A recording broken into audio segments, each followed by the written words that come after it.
大家好，我们是拉祜族闹梨花组合。我们是一支来自民间的拉祜族原生态组合，组建于2011年11月。对，我们最大的愿望就是能更大力度地宣扬拉祜民族文化的本真，为自己的家乡澜沧贡献一份力量。我们的参赛曲目是拉祜四季调。中国拉祜族歌曲演唱大赛，拉克喽！我们来啦！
巴耶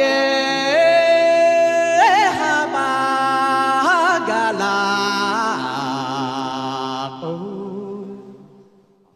奇美努罗巴哦诶罗，拉耶哈巴可比可他可斯嘎拉。